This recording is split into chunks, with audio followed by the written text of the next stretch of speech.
اور کچھ ایسی آبزرویشنز تھی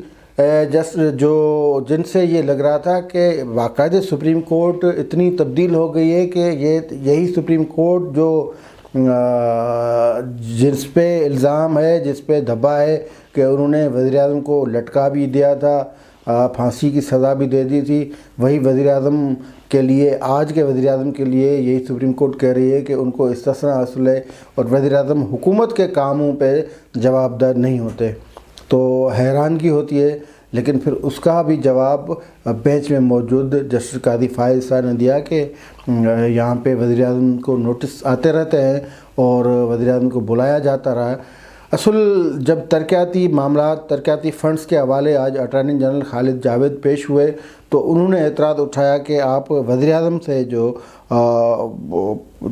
وزیر اعظم سے آپ براہ راست ان سے جواب دہی نہیں کر سکتے۔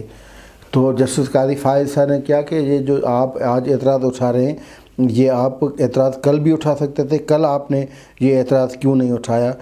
تو اس پہ انہوں نے کہا کہ کسی بھی معاملے پہ یہ اعتراض آئینی جو معاملہ ہوتا ہے، آئینی سوال ہو کسی بھی معاملے پہ وہ اٹھایا جا سکتا ہے، لیکن انہوں نے پھر یہ جواب دیا کہ ترقیاتی جو اسکیمیں ہیں اس حوالے سے وزیر اعظم نے تردید کر دی ہے اور آئین سے ہٹ کر کسی بھی ممبر کو جو ترقیاتی فنڈز وہ نہیں دیے جائیں گے۔ لیکن جسٹس امرتا بندیال جو اس بینچ کا حصہ تھے، انہوں نے اہم سوال پوچھا کہ کیا وزیر اعظم ذاتی حیثیت میں جواب دہ ہیں، اور کیا وزیر اعظم کوئی معاملہ حکومت کرے تو کیا وزیر اعظم سے پوچھا جا سکتا ہے، یا یہ بھی سوال کیا گیا تھا کہ عدالتی حکم میں وزیر اعظم سے جواب نہیں مانگا گیا تھا لیکن سیکریٹری سے مانگا گیا تھا، اور اٹارنی جنرل کو جسٹس امرتا بندیال نے کہا کہ کوئی بھی غیر قانونی جو حکم ہے وہ جاری نہ کرنے دیا جائے۔ یعنی یہ حوالہ تھا جسٹس قاضی فائز صاحب نے جو نوٹس لیا تھا اور اس میں جو آرڈر پاس کیا تھا، اس کے حوالے سے justice Amrita Bandial attorney general کو کہہ رہے تھے کہ آپ کوئی غیر قانونی آرڈر پاس نہیں کرنے دیں۔ یہ اچھی بات ہے کہ ایک اٹارنی جنرل کو یہ عدالت ہدایات دے رہی ہے کہ آپ کوئی غیر قانونی آرڈر پاس نہیں کریں، لیکن پھر عدالت کو بھی دیکھنا چاہیے کہ ماضی میں کتنے غیر قانونی اس قسم کے آرڈر پاس کیے گئے، وزیر اعظم کو، وزرائے اعظم کو طلب کیا گیا ہے، ان کو نوٹس دیا گیا ہے، ان کے خلاف توہین عدالت کے کیسز چلائے گئے۔ بہرحال ہم آگے بڑھتے ہیں۔ اس معاملے میں جب آگے کیس چلا تو یہ بھی سامنے چیز آئی کہ چیف جسٹس نے وزیر اعظم کی حمایت کی کہ وہ جو جواب آیا ہے وہ مدلل جواب ہے، اس پہ ہم مطمئن ہیں، تو معاملے کو نمٹا دیتے ہیں۔ اس کے علاوہ چیف جسٹس نے یہ کہا کہ جو معزز جج اور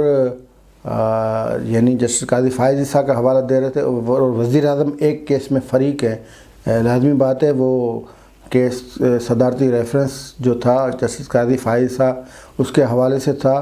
لیکن پھر چیف جسٹس نے یہ بھی کہا کہ ہم یہاں پہ وزیر اعظم آفس کو کنٹرول کرنے کے لیے نہیں بیٹھے، لیکن یہ سپریم کورٹ کے کئی معزز چیف جسٹس رہے، عمران خان کی چھوڑ دیں بات، باقی تمام وزرائے جو اعظم تھے ان کے آفیسز کو کنٹرول کیا جاتا رہا، اور چیف جسٹس ایک ہی وقت میں کئی جو ہے وہ عہدوں کو انجوائے کرتے رہے۔ افتخار چودھری سے لے کر ثاقب نثار تک، آپ ان دو کا تو میں نام لے سکتا ہوں کیونکہ میں نے کور کیا ہے دونوں کو، بلکہ سعید الزماں صدیقی سے لے کر آج کے چیف جسٹس گلزار من تک سب چیف جسٹس جتنے بھی رہے ان کے میں نے سپریم کورٹ کے ادوار دیکھے ہیں، تو چیف جسٹس یہ کس طرح سویلین سیٹ اپ کو ٹف ٹائم دیتے رہے ہیں۔ بہرحال یہ اس بینچ میں 2-3 جو ججز تھے وہ ان کے جو آبزرویشنز تھی وہ ایک دوسرے کی بالکل خلاف تھی۔ جب جسٹس قاضی فائز صاحب نے کہا کہ میں نے ایک واٹس ایپ پہ مجھے ایک پیغام ملا ہے کہ ایک حلقہ ہے اس میں حکومتی اتحادی کے لیے سڑک کی تعمیر کے لیے فنڈ دے دیے گئے ہیں، کیا وزیر اعظم کا کام لفافے بانٹنے کا ہے؟ وزیر اعظم کو اپنے ممبران کے لیے اسمبلی سے رجوع کرنے چاہیے۔ یہ جسٹس قاضی فائز صاحب کے ریمارکس تھے، جبکہ جسٹس عمرتا بندیال وہ سیدھا سیدھا یہ کہہ رہے تھے کہ جواب دہ اگر معاملات حکومت کے حوالے سے ہوں تو جواب دہ وزیر اعظم نہیں ہو سکتا، اور اس کے علاوہ ان کا یہ بھی کہنا تھا کہ وزیر اعظم کو نوٹس نہیں تھا، سیکریٹری کو نوٹس تھا، تو وزیر اعظم جواب دہ نہیں ہو سکتے، وزیر اعظم کو استثناء حاصل ہے۔ لیکن یہ تمام جو رعایت ہے، خصوصی پیکج وزیر اعظم عمران خان کے لیے کیوں ہے؟ یہ باقی وزیر اعظم